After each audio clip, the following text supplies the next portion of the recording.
get you out of here. A digger tipped over. The driver was just a little boy.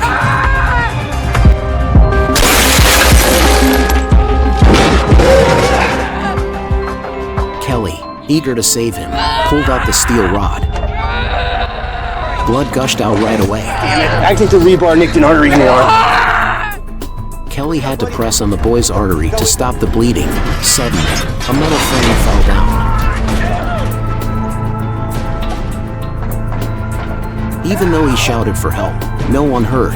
So, Kelly started to help himself. He found a clamp and put it on the artery. But the boy suddenly passed out. No, come on. No. Kelly pulled a metal strip from the book and managed to start the digger. The boy was rushed to the hospital. Hang on, buddy.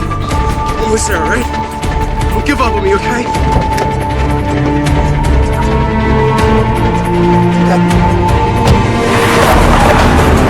Luckily, he was not in danger. 6 cans of beer saved the dude's life. The poor man was accidentally pierced by a bar when driving past a construction site. Miraculously, he survived, but the bar was dangerously close to his carotid artery. If it moved just 1 millimeter, he would be dead. Firefighters wanted to use hydraulic shears to cut the bar, but the man screamed in pain. So they tried using fire instead, but the man was so scared that his heartbeat accelerated, and he bled uncontrollably. The firefighter cleverly bet him 6 cans of beer that he would survive. The man calmed down. The bar was successfully cut. He was taken to the hospital. The firefighter also kept his promise and brought 6 cans of beer to visit him in the hospital. A worker was just trying to fix his boss's garage, but he got stuck up there and couldn't move. His boss's wife ran out in her pajamas. 15 hours later, the firefighters finally arrived, but they were shocked by what they saw. After getting over their surprise, the firefighters called for more help. One firefighter held the man up, while another brought a ladder. The man was about to fall, so the firefighter called for a rookie to help, but she was just standing there staring. Finally, the ladder was ready.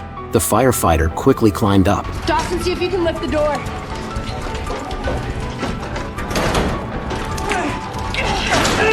This is gonna hurt like hell, but it's gonna be quick, all right? What are you gonna do? In the end, the man was safely rescued and taken to the hospital. But when they got to the hospital, the rookie was nowhere to be found. Maybe she went somewhere to cry. A woman fainted at home. The firefighters broke down the door and rushed in. Just then, a dog barked. The husky thought they were thieves who might harm its owner. It bared its teeth and furiously barked at them. The poor firefighters were scared out of their wits, trying to calm the dog while backing away. Hey, good Poochie. The dog unexpectedly charged straight at them, scaring them into running and hiding in the bathroom. The man rummaged through his bag, finally found some food, and injected it with an unknown liquid. The dog excitedly took the food and ate it. After eating, it also fainted. The woman was successfully rescued.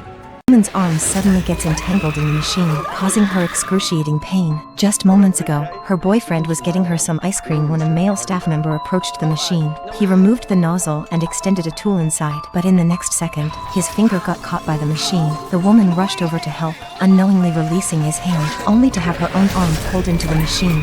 Firefighters quickly arrived at the scene, where onlookers were capturing the incident on their phones. The captain ordered them to leave. At this point, the girl, shaking uncontrollably from pain, needed her arm extracted urgently. The captain initiated the cutting process. After removing the panels, he carefully pushed the girl's hand outward. The operation was a success, but suddenly, blood gushed from her wrist. The girl, now in a state of shock from excessive bleeding, fell into a coma. The team prepared for N4, only to discover that the veins had collapsed, making it impossible to insert the needle. Seeing the girl's heartbeat weakening, the doctor decisively instructed a teammate to fetch a marrow infusion drill. With the infusion entering her system, the girl's heartbeat gradually stabilized, and she regained consciousness. He had a tuning fork stuck in his eye, but told the paramedics to go help other people first. When the 2 paramedics walked in, they saw a man lying on the floor covered in blood. He wasn't breathing at all. The man with the tuning fork in his eye seemed calm, like he didn't feel any pain. The paramedic wanted to shove a straw down his throat, but saw something blocking his airway. Carefully, she pulled out the object and found out it was a Cheeto.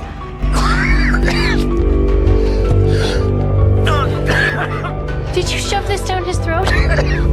After that, the skinny guy came back to life. He promised he would never eat Cheetos again. The man's head was completely caught in the tire chain. All right, let's flip him. The firefighter was shocked. They put on gloves and prepared to remove the chain from his head, but the man was in so much pain that he kept moving around.